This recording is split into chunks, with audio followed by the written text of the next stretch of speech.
The morning sun was barely up when I found myself standing by the pool, coffee in hand, staring at the furious woman pounding on the resort gate. Her voice cut through the quiet valley, calling 911 as if I were some trespasser. She didn't know this was my land, every inch of it. She didn't know that the pool she was demanding to use was part of a story that would teach her a lesson about respect and ownership.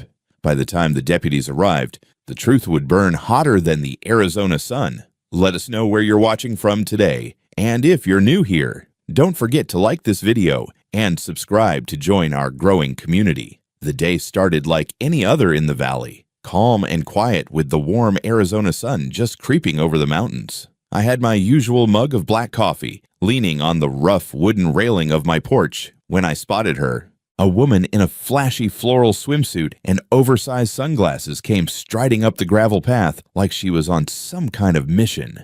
She didn't glance at the private property signs posted along the fence line. She didn't even slow down. She walked straight to the pool gate as if she owned the place, tossed her towel on a lounge chair, and began shouting, "Hey, open this gate right now. We all pay for this pool." I set my coffee down and walked over. I'd dealt with entitled folks before, but there was something about her tone that made my teeth clench. "Ma'am," I said, keeping my voice steady, "this pool is private property. It's not open to the public, and it's not part of any HOA." She spun around, one hand on her hip, her sunglasses glinting like a shield. "Don't you start with me. I'm part of the HOA, and we all have rights to this place. You can't just block me out." I stared at her for a second, half tempted to laugh. "I'm not blocking you out. I'm telling you, this pool is mine. I built it. I maintain it. The HOA has no claim here." For a moment, she just stood there, her mouth open like she couldn't believe anyone would tell her no. Then her face twisted into a look I'd seen before, anger mixed with self-righteousness. "Oh, you'll regret this," she snapped, yanking her phone out of her bag. "I'm calling 911. Let's see how you like it when the sheriff gets here." I stayed where I was. I'd learned long ago that you don't back down from people like her. If you do, they'll trample over you forever. I leaned against the fence, watching her bark into her phone. The pool behind me shimmered under the rising sun. To me, it wasn't just a pool. It was the first piece of this valley I built with my own hands. Years ago, when I bought this land, it was just dusty hills and a half-broken cabin. I worked day and night to turn it into something worth living in. I hauled concrete, laid tile, and planted every mesquite tree by hand. I poured my savings and my sweat into this place. This valley wasn't just mine on paper, it was mine in every sense of the word, and I wasn't about to let some HOA Karen stomp all over it. Minutes later, the crunch of tires on gravel broke the silence. A sheriff's cruiser rolled up, its light bar catching the morning sun. Karen smirked like she'd already won. "Oh, you're in trouble now," she muttered under her breath. The deputy stepped out, a tall man with a calm, measured expression.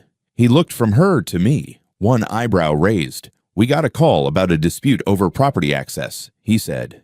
"Ma'am, is this the man refusing you access?" "Yes," she said, almost shouting.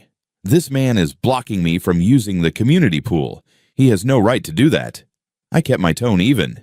"Deputy, this isn't a community pool. It's part of my private property. I can show you the deed." Karen scoffed. "He's lying. He's just some stubborn old man who thinks he can keep everything to himself." The deputy looked at me. "Sir, do you have proof of ownership?" "Sure do," I said. I went into my cabin and came back with a folder thick with papers, property deeds, survey maps, and tax records. I laid them out on the porch rail for the deputy to see. "Bought the entire resort valley 5 years ago," I explained. "The HOA line ends 3 miles down the road. Everything here, the cabins, the trails, and this pool belongs to me." The deputy took his time reviewing the documents. Finally, he nodded. "Looks like he's telling the truth." "Ma'am," Karen's face went from red to purple. "That can't be right," she cried. "We pay fees for this place." I shook my head. "You pay for your HOA park and tennis courts down the hill. This is private land. I don't take HOA fees, and I don't answer to them. You're trespassing." "You can't do this," she spat. grabbing her towel. "You'll regret this. I know people. You have no idea who you're dealing with." I stayed silent, watching her stomp to her car. Gravel kicked up behind her as she sped off. Something told me she wasn't finished. People like her never stop at one defeat. As the cruiser rolled away, I turned back toward the pool. The water rippled gently in the breeze, reflecting the sunlight like glass. I leaned on the fence, sipping the last of my coffee, and let the quiet settle around me again. But deep down, I knew this wasn't over. Karen had the look of someone who'd go to war just to prove a point. If she wanted a fight, I was ready. I'd worked too hard to let someone like her push me off what I owned. And as I looked out across the valley, I swore to myself I'd make sure she learned exactly who she was dealing with. After Karen's car disappeared down the dusty road, I stood there for a while, staring at the still water of the pool. Most folks see a pool as just a place to cool off, but for me, it was the heart of this valley proof that I had taken a wild stretch of Arizona land and turned it into something worth living for. I ran my hand along the smooth wooden fence I'd built myself, every nail hammered by my own calloused hands, and felt the memories come rushing back. I first came to this valley nearly 6 years ago. Back then, it wasn't much more than a forgotten patch of land surrounded by pine-studded hills. There was a crumbling cabin that looked like it might collapse in the next big storm, a well that hadn't drawn clean water in years, and acres of rocky ground that nobody wanted to tame.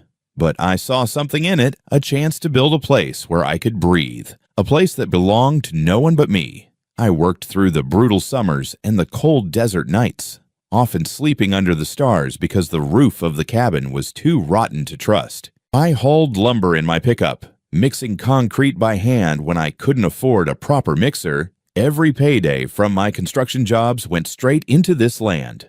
Little by little, the valley started to change. I repaired the cabin, built a new barn, and cleared out brush that had grown wild over decades. The pool came later, after the basics were done, and it felt like a crown on everything I had built.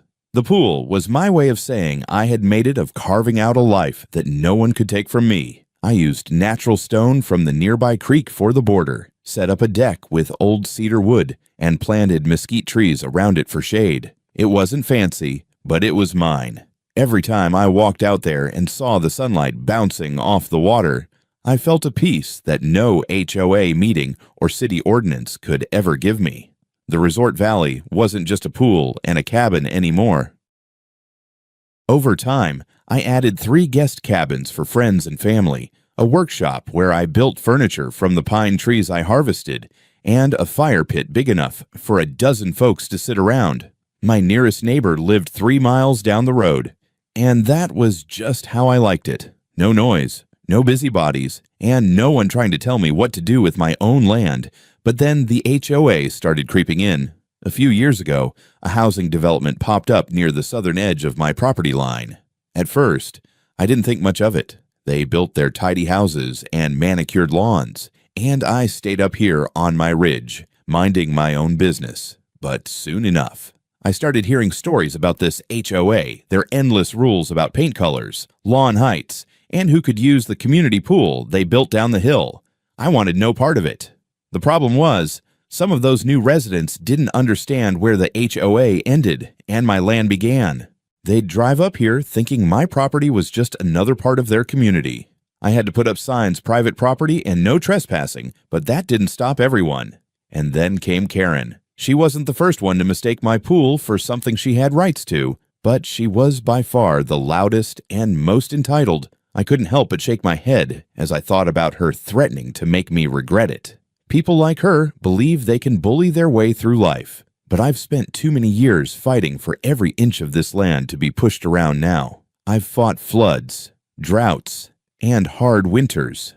One angry HOA woman wasn't going to scare me off. After the deputy left, I spent the rest of the morning working on the ranch. I fixed a loose hinge on the barn door, chopped some firewood, and checked the fence lines. These small chores keep the place alive. They also remind me why I love this life, because it's honest. Out here, you get exactly what you work for. There are no shortcuts, no committees, no HOA rules telling you the color of your front door, just hard work and the quiet satisfaction of seeing the results. By midday, the sun was blazing, and I sat under the shade of the mesquite trees by the pool, drinking a cold glass of water. I knew Karen wasn't done. People like her don't just storm off and forget.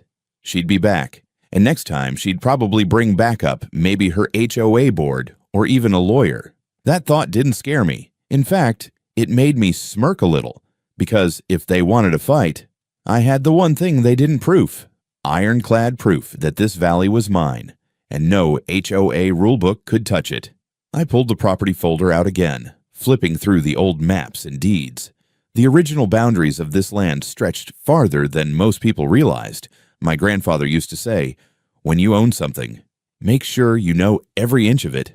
I did, and I was ready to show anyone who questioned it just how deep those boundaries went. As the sun dipped lower, I stood and looked across the valley. The cabins glowed in the soft light, and the pool sparkled like a mirror. This was my sanctuary, my retreat from a world that always seemed to be rushing and arguing. If Karen thought she could barge in and claim a piece of it, she was in for a rude awakening. The day after Karen's outburst, I woke to the sound of tires crunching on gravel again. For a moment, I thought she had returned, but when I looked out the window, it was a different car, a white SUV with tinted windows. It rolled to a stop near the pool fence, and two men stepped out. They were wearing polo shirts with the HOA logo stitched on the front. So, Karen had already called in reinforcements. I grabbed my hat and walked out to meet them, my boots kicking up dust with each step. "Morning," I said evenly, leaning against the fence. "Something I can help you with." The taller one, who looked like he spent too much time at the golf course, cleared his throat. "Sir, we're with the Valley Ridge HOA. We understand there was a misunderstanding yesterday with one of our residents. We're here to resolve it." Misunderstanding? I raised an eyebrow. "Your resident trespassed on my property, screamed at me, and called 911. That's not a misunderstanding, that's harassment." The second man, younger and more nervous looking, tried to smile. "What my colleague means is, this pool area has been used by the community for years. We thought it was part of the HOA grounds." I shook my head slowly, keeping my tone calm but firm. "You thought wrong.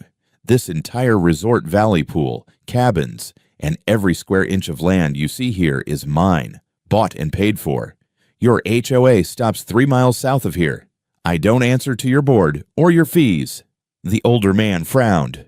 "Sir, this area has always been open to residents. Are you sure you have the proper documents to prove ownership?" I stepped closer, pulling the folder of deeds and maps I had tucked under my arm. "I'm more than sure.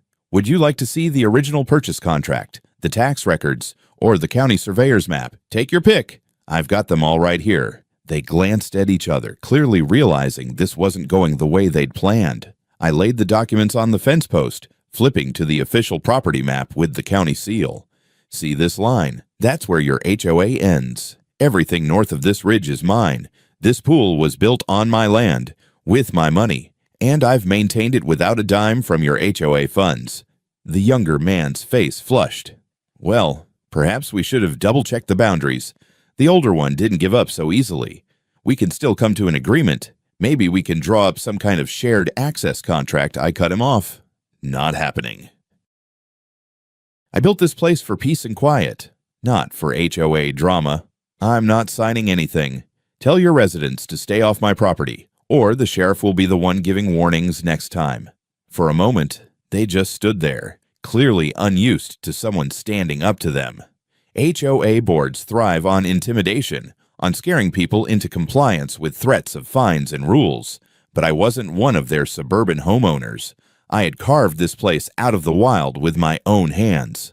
They couldn't bully me. "Very well," the older man said finally, his tone stiff. "We'll discuss this with the board." "You do that," I replied. "And tell Karen to stay off my land. She's not welcome here." They left without another word, their SUV kicking up dust as it rolled back down the hill. I stood by the fence, watching them disappear, feeling the tension rise in my gut. Something told me This wasn't the end. Karen didn't strike me as the kind of person to let go of her false sense of power, and now she had her board involved. I could almost hear her plotting her next move. That evening, as the sun sank low and painted the hills in gold, I sat on my porch, thinking about what might come next. If they wanted to make this a fight, I'd be ready. I started gathering every document I had: purchase receipts, county records, even photos of me building the pool years ago. I stacked them in a neat pile on my kitchen table. I wasn't just going to defend what was mine, I was going to make sure they never tried this stunt again.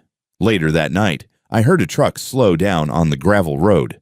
I stepped outside with a lantern, just in time to see a note pinned to my front gate. It was written in bold, messy handwriting. "This isn't over. You can't keep us out forever." There was no signature, but I didn't need one to know who it came from. Karen's pride wouldn't let her walk away quietly. I pulled the note off the gate and crumpled it in my fist. "We'll see about that," I muttered under my breath. The valley was quiet again, but I knew it was just the calm before the storm. Tomorrow, I'd head into town to speak with the sheriff directly. If Karen and her HOA board wanted to test me, I'd be ready with the law and the truth on my side. By the third day, Karen was back, and this time she didn't come alone. I was patching a fence post near the barn when I heard the sound of engines grinding up my gravel driveway. I looked up and saw a convoy of cars, 3 of them, pulling up near the pool area. Out stepped Karen in a wide-brimmed hat, her swimsuit covered with a loud floral wrap, and behind her came a group of 4 other HOA members, all dressed like they were headed to a board meeting rather than someone else's property. She marched right up to the gate, her voice already sharp and full of venom. "You can't block us from using this pool," she declared. "We've talked to our board, and we've decided that you've been unfairly keeping us out. This is for the community, and you're not above the HOA." I straightened up, wiping the sweat and dirt off my hands. "Karen, I'm only going to say this once. This is my property. Your HOA has nothing to do with this land, and I won't be intimidated by a group of people who can't even read a boundary map." She crossed her arms, smirking. "Oh, we'll see about that. I've already spoken to the HOA president, and we're drafting a formal complaint. You'll be fined, and we'll take legal action if necessary." "Fined?" I raised an eyebrow, trying not to laugh. "You can't fine me? Karen, I don't belong to your HOA. I don't pay your fees. I don't use your facilities, and I don't follow your rules. You have zero authority here." Her expression hardened. "We'll see what the court says." She turned to the others, gesturing like she was commanding an army. "Take photos. Document everything. We'll prove this man is unlawfully blocking access to community property." The others began snapping pictures of my pool, my cabin, even my barn, as if their phone cameras would suddenly rewrite history and property records. I stepped forward, blocking their path. "You're trespassing. Leave now or I'll call the sheriff myself." One of the men muttered, "Karen, maybe we should check the records before we quiet." She snapped at him. "He's bluffing." I wasn't bluffing. I pulled my phone from my pocket and started dialing. "Last chance. Karen, you and your friends have 30 seconds to get off my property before I have the sheriff out here again. And this time, I'll press charges for trespassing." Her smug look faltered for just a moment. She huffed, waving her hand as though dismissing me. "This isn't over. You'll be hearing from our lawyer." With that, she turned on her heel, motioning for the others to leave. They climbed back into their cars, still taking photos as they went, and sped off, leaving a trail of dust behind them. I stood there, my jaw tight, watching them disappear. This was no longer just a nuisance, it was a campaign. Karen was stirring up the HOA, and if I didn't act fast, they'd try to drown me in false claims and legal threats. I knew her type: loud, stubborn, and willing to twist the truth if it meant getting her way. That night, I drove into town and met with Sheriff Daniels. He'd been in this county longer than anyone, and he knew every inch of the land. I laid out the situation, from Karen's trespassing to the threat of legal action. Daniels listened, leaning back in his chair with a thoughtful look. "She's bluffing," he said finally. "The HOA can't touch your property if you've got the deeds to prove it. but people like Karen thrive on making noise.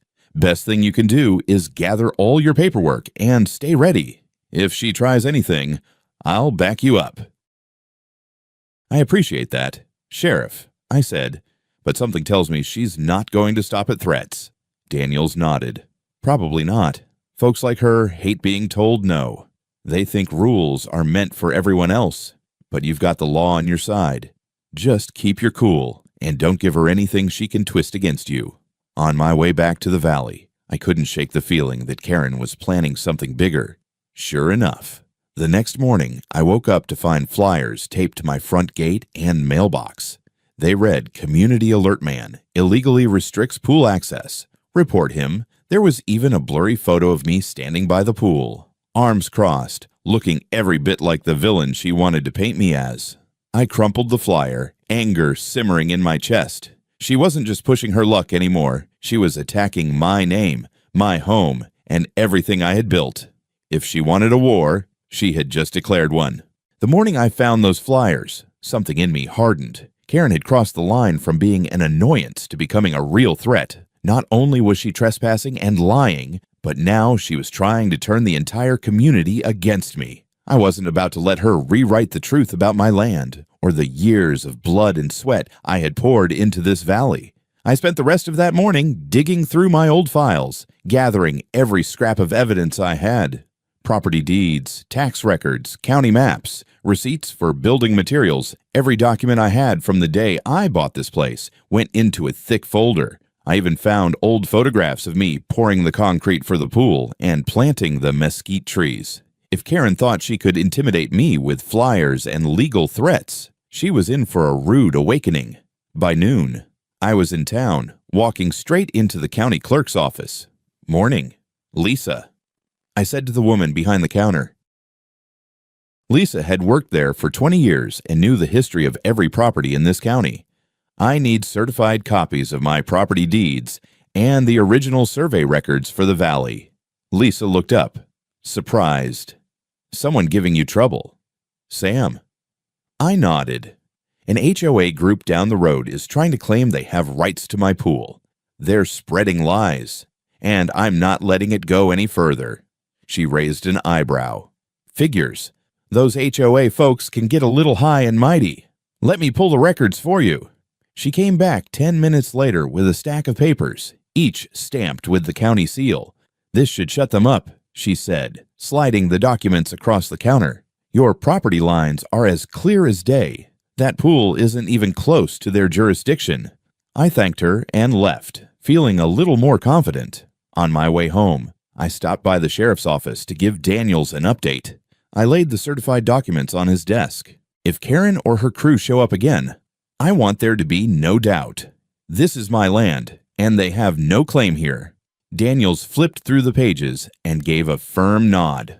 "Looks good to me. I'll keep this on file in case they try calling us again." "You want me to have a word with them?" "Not yet," I said. "I want to handle this my way first, but if they set foot on my land again, I'll need you backing me up." That evening, as the sun set and painted the valley in shades of orange and gold, I walked the perimeter of my property. I reinforced my fences and added a few more private property signs for good measure. Not that signs ever stopped someone like Karen, but I wanted everything documented and clear. The next morning, I put my plan into action. I drove down to the housing development where the HOA offices were located. As I walked through the lobby, a few folks gave me curious looks. Some of them had probably seen Karen's flyers. I didn't care. I asked to speak with the HOA president, a man named Greg who looked like he'd rather be golfing than dealing with disputes. "Mr. Greg," I said firmly, dropping my folder of documents on his desk, "your board and one of your residents are spreading false claims about my property. This needs to stop now." Greg blinked, clearly taken aback by my tone. "We've received complaints." "Yes, but Karen is lying." I cut in.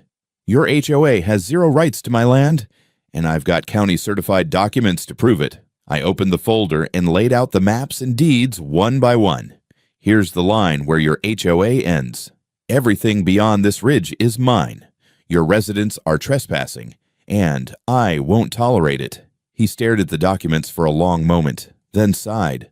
"Look, I don't want trouble. If the land's yours, then we'll put out a statement to the residents.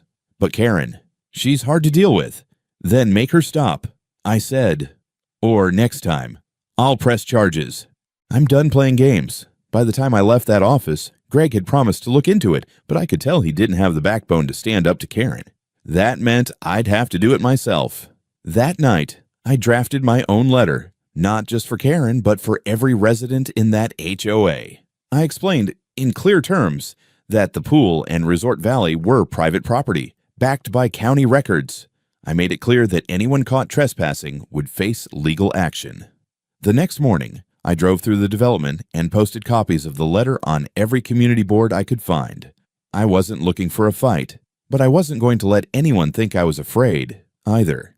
By midday, I started getting phone calls, some from residents apologizing, others asking me to go easy on Karen. I just told them the truth. Respect my land, and we won't have a problem.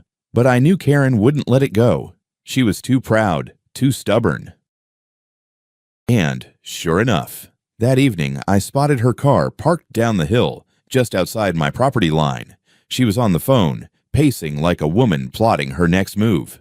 2 days after I posted my letter around the HOA community boards, I got an unexpected call from the county clerk's office. Lisa's voice was sharp but concerned. "Sam, you might want to know this. Karen and a few folks from the HOA have requested a town meeting to discuss community access rights. They're dragging your name through the mud." I sighed, setting down my hammer. I'd been fixing the barn door again, trying to keep my hands busy while this storm brewed. "When and where? Tomorrow night at the community hall," Lisa said. "And, Sam, you'd better bring every document you've got. Karen's telling everyone you've been blocking a public amenity." I thanked her and hung up. This wasn't just a nuisance anymore. Karen was rallying her troops, hoping to use the court of public opinion to twist the truth. But I had something she didn't have: facts, proof, and the will to fight for what was mine. That night, I gathered every piece of evidence I owned: deeds, survey maps, old receipts, photographs. Every page went into a binder I could carry under my arm. I sat at my kitchen table, looking through each document until I knew them backward and forward. I wasn't just going to show up at that meeting. I was going to end this war once and for all. The following evening, I pulled up to the community hall just as the sun dipped below the horizon. The parking lot was full more cars than I'd expected. Clearly, Karen had stirred up a storm. I walked in with my binder under my arm, boots echoing against the polished wood floor. Heads turned as I entered. Some faces looked curious, others skeptical. And there, at the front, stood Karen, already holding court with a smug smile plastered across her face. "There he is," she said loudly, pointing at me as if I were a criminal on trial. "The man who's keeping this community from enjoying what's rightfully ours." A ripple of murmurs ran through the crowd. I stopped in the middle of the room, scanning the crowd. "Evening, folks," I said, my voice steady and firm. "I hear there's been some confusion about who owns the pool up in my valley. I'm here to clear that up once and for all." Karen's smile faltered just a bit, but she quickly recovered. "Confusion. You've been hoarding a resource that the HOA has every right to use. That pool was built for this community." "And wrong," I said sharply, stepping forward. I dropped the binder on the front table with a loud thud. "This pool was built by me, with my money, on my land. I've got county records and legal deeds that prove it. And I'm tired of hearing lies." I opened the binder, laying out the certified maps and property deeds, each one stamped with the county seal. "Take a good look. This ridgeline marks the end of your HOA property. Everything beyond it, every inch of the Resort Valley, the cabins, and that pool is mine. Always has been. Your fees don't maintain it. Your board doesn't control it. You have no claim here." For a moment, the room was silent. Then someone from the back, an older man, stepped forward to look at the documents. "He's right," the man muttered after a few moments. "The maps are clear. The pool isn't on HOA land." Karen's face turned crimson. That can't be true. He's making this up. We've used that area for years. That doesn't make it yours. I said, locking eyes with her. Just because you decided to wander onto private property doesn't mean you have the right to stay. I let folks pass through sometimes out of kindness, but this is my land. And if you or anyone else sets foot there again without permission, I'll have the sheriff handle it. More murmurs spread through the crowd this time, directed at Karen. People began whispering, clearly realizing she'd stirred up trouble without knowing the facts. Someone spoke up. Karen, did you even check the property lines before making all these claims? Karen's mouth opened and closed like a fish, but she didn't answer. Instead, she crossed her arms and glared at me. This isn't over. We'll take you to court if we have to. I smiled, calm but cold. Do that. I'll bring every document you see here, and I'll win. But if you're smart, you'll walk away now before you waste everyone's time and money. The HOA president, Greg, finally stepped in. His face was pale as he turned to Karen. Karen, I think we need to accept the facts. This property isn't under our jurisdiction. We'll send out a notice to the residents tomorrow clarifying this. Karen looked like she might explode, but she said nothing. The crowd began dispersing, most of them shooting me nods of understanding or even quiet apologies as they left. By the time the hall was empty, Karen was gone, her heels clacking angrily against the floor as she stormed out. I walked back to my truck, the warm night air settling over me like a victory, but I knew Karen well enough by now to realize this wasn't the last I'd see of her. She was the kind of person who couldn't stand losing. Still, for the first time in days, I felt a sense of peace. I had stood my ground, told my side of the story, and let the truth do the talking. The valley was mine, and I wasn't letting anyone take that from me. I thought the town meeting might have put an end to it, but Karen wasn't the type to accept defeat gracefully.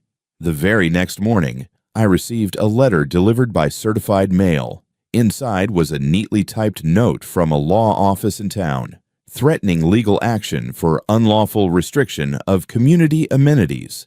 I laughed out loud when I read it. Karen had clearly hired a lawyer who hadn't bothered to check the facts. Still, I knew better than to ignore it. I gathered all my documents, slipped them into my leather binder, and headed into town to see my own lawyer, Hank Wallace.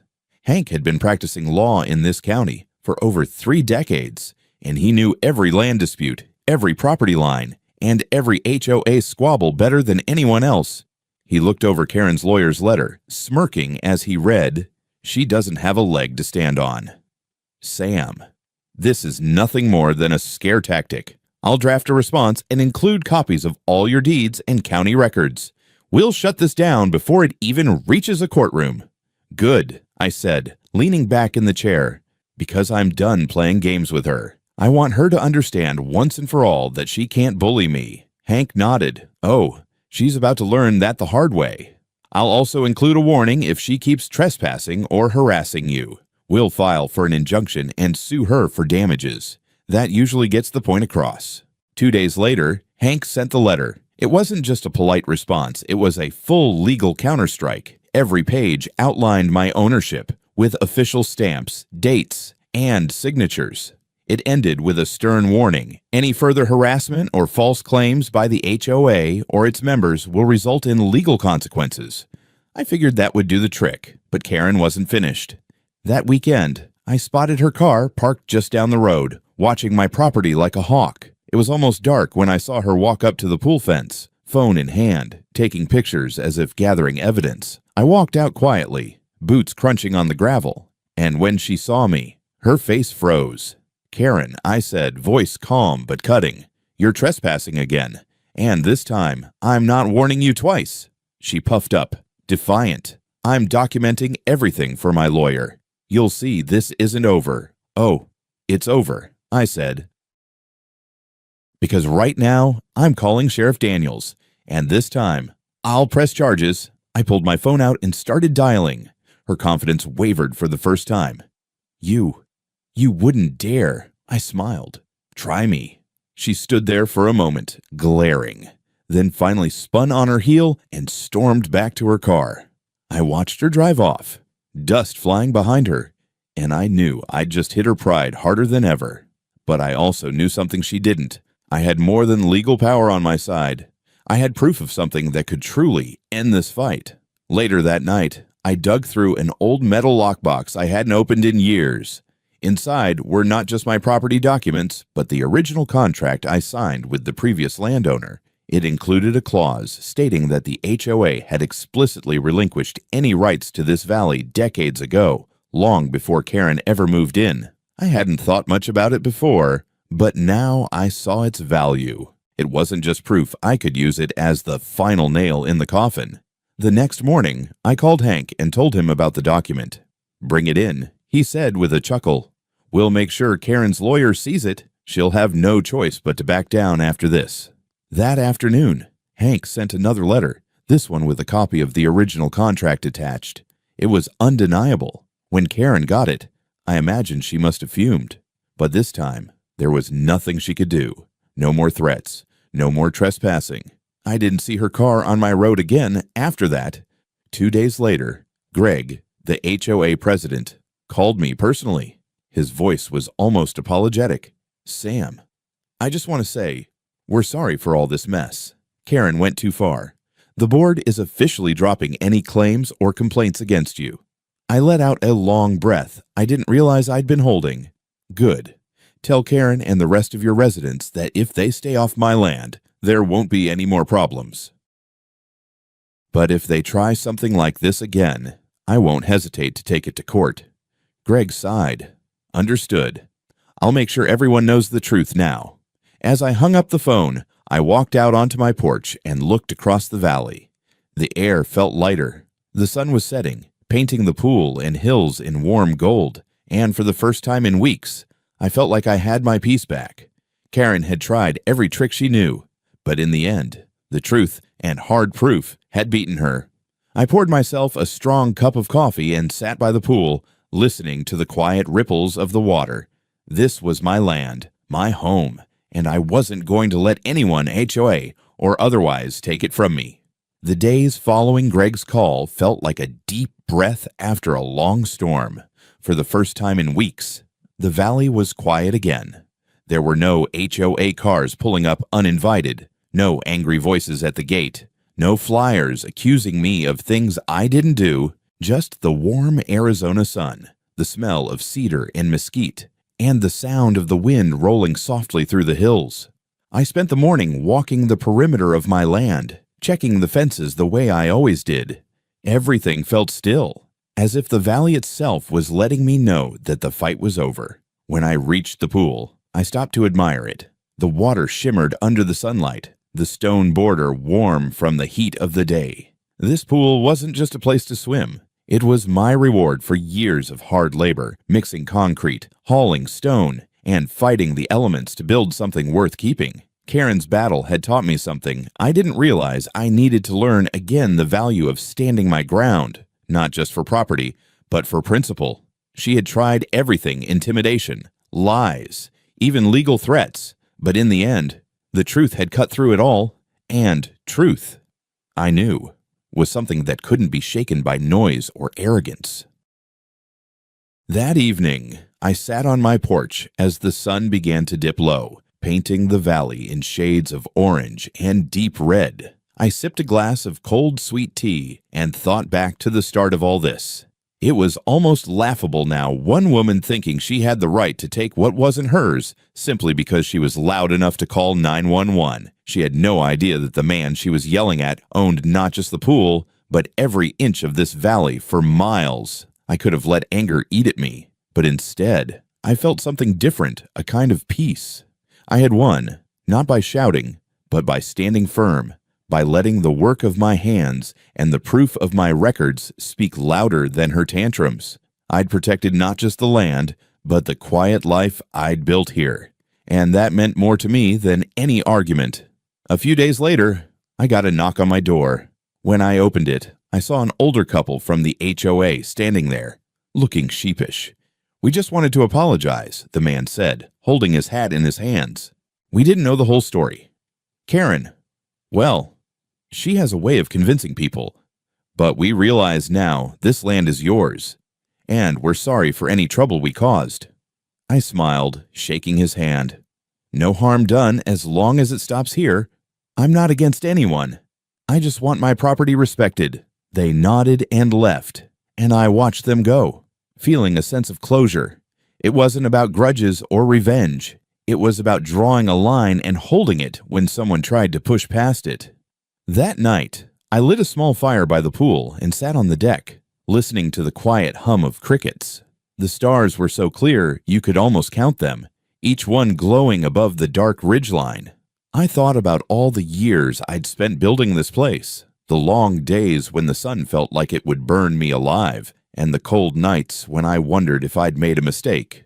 But now, with the pool reflecting the starlight and the valley resting calm around me, I knew I'd built something worth defending.